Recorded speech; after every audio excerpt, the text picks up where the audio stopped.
Lovely! It's Monday. We just got done doing sprint planning. What are we up to? Yeah, so for me it's been mostly store page stuff. So we have the Celtic DLC for Colour Pixels. You made a start on that. I want to get the store page sent off to Steam for that.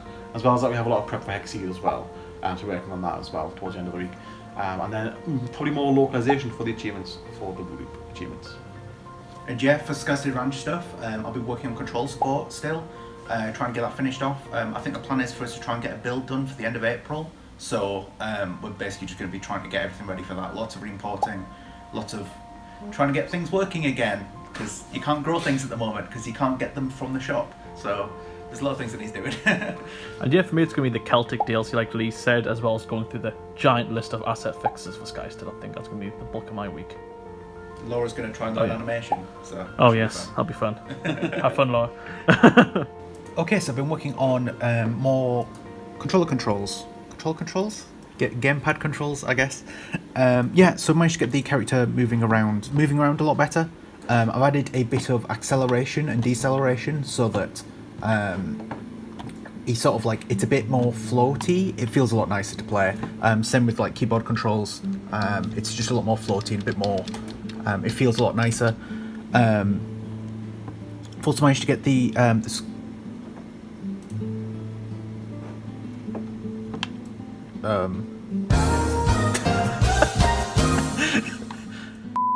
Okay, anyway, moving on. I'm not quite sure what the problem there was, but I managed to get a few more things working. So we've got the scrolling in and out as well. I've slowed it down. There's also like a bit of like acceleration between that as well. So it's a lot smoother now than it was before, and that's working on the controller as well.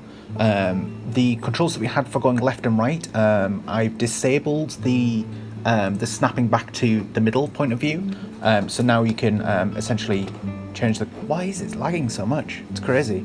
You can completely change the camera angle now, so it's not just sort of like from one perspective. This is a bit of feedback we got a lot from our demo in October. A lot of people felt restricted with the old system, so I'm just switching up to controller now. It feels very, very smooth to look around. And it does feel a lot less restrictive. There are like some technical limitations that might be a bit of a problem for us later down the line with this. The whole idea with us having one perspective facing this way was so that we could optimize it quite well. But yeah, we're just gonna try and see what this feels like, and if people prefer it, we'll try and get it to work.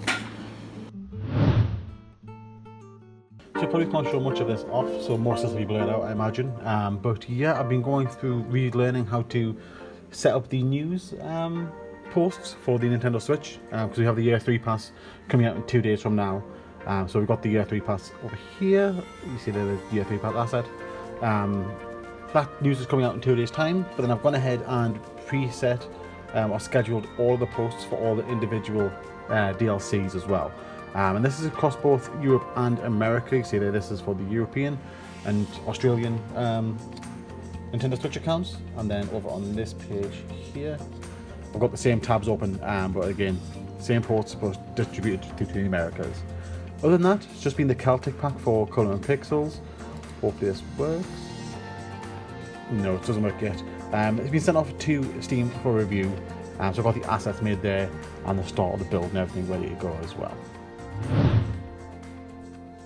So yes, what me and Jack are working on is getting these merch items ready, and these are for the Kickstarter backers, specifically the merch tier and above. So yeah, part of those are a poster and a mug, which you can see there. We've ordered one of each from the store we use to do our normal company merch, and we're going to just have a look at these when they arrive and sort of like judge if they're good enough, if they're good enough quality, and if so, we'll get them ordered in ready for the actual packages we'll be sending out. On the same topic of Kickstarter, it's time for the next update post. I've been going through here just filling in the headings, sort of stuff I've been working on, the news about the upcoming merch, and the skylight we're working on, the snarl as well. So we're finally finishing off with the actual demo information. That's going to be happening soon, so if I haven't mentioned it already, sometime in April there's a Steam Farming Fest. What that is any farming related games can be part of the festival. There'll be sales and demos of games and stuff like that. And we're going to take part with Skystead Ranch, and the game's going to be available to play in a demo state. And if you want to jump in and check that out, you can do. It'll be on Steam. More dates will be either on screen now or in the future vlogs. And yeah, sidetrack from that. It is Easter weekend this week. So similar to last year, gone ahead and made this jar full of eggs. Put some big eggs in there to make it harder to count. And then I got the guys to guess how many eggs are in the jar. And the winner will take the jar. So yeah, I'm gonna count them now and see who's won. Okay, so today is primarily been working on the backer merch designs and a lot of asset fixing for Skystead, but I have managed to get back onto the Celtic DLC of Coloring Pixels, so it's going pretty well. I'm working on the landscape, and this is called the Cliffs of Moher, I think it's called. I hope I'm pronouncing that right, but it's quite a tough design. It kind of relies a lot on perspective, and I'm trying to get it looking right. So far, I think I'm doing okay. I'm not entirely sure on this outline over here, which I'll quickly mark up. Not so sure on that yet, but we'll see how it goes. Right now I need to go in and fill in this cliff for some detail like I've done with these ones here, so that shouldn't take too long. Annoyingly, I really do like the sort of very subtle gradient in the sky. I hope you can see that on the screen, but it is very subtle, so I definitely need to go in and add some form of clouds here and there just to try break up the design, maybe a sunset there. Just as something to try break up the silhouette from the ground and the sky. So we'll see how that goes. But yeah, I'm going to continue working on this one, but I don't think I'll have time to start the one today, so let's just try to get this one finished. Okay, so I'm getting there with the controller controls, gamepad controls. So we've got the UI stuff all working, it's all linked up. You can go into a couple of the menus and go around. You can exit game. The settings menu I haven't set up yet, I think because we probably want to have a couple more setting additions before the demo at the end of April. So I'm not going to do that yet, but you can press play and then the game should launch in a little bit. I'm anticipating a SpongeBob a few moments later. And yeah, so the controls work for moving around the character. You can open up the field guide and have a look at the various creatures. All the data for these is still wiped though, so you can't really view much. Settings menu, the pause menu works, except it still doesn't pause. But yeah, we're really getting there. There are a couple of issues. So if I move with the stick, it moves very fast, up and down. Just like every frame, it's going up and down one. I've got a bit of code from, I think, Hexseed when we did that on Switch, that sort of makes it a bit more nicer, which I'll try and add in. And then there's a couple of other things, like if I switch to building mode, this is all working on controller, but you can't actually place the object down or anything like that. So there's still a couple of bits to do, but we're pretty much there. Okay, so it's been another busy day of working through the asset fixes for Skystead. Starting to make a bit of a dent in the list. I did tackle a bit of a larger one today, which is the house and the broken house. I was going to do some more Coloring Pixels work, but then I decided to do the broken house as well because I didn't want to do just one. But yeah, it's coming on quite well. I have thrown it into Substance Paint to do some texture touch-ups, as there is some little fragmentation going on here, so I did fix those up. And yeah, little things like that. But apart from that, I've also been working on the Coloring Pixels DLC for the Celtic one. I did on the landscape, as I've been really enjoying them.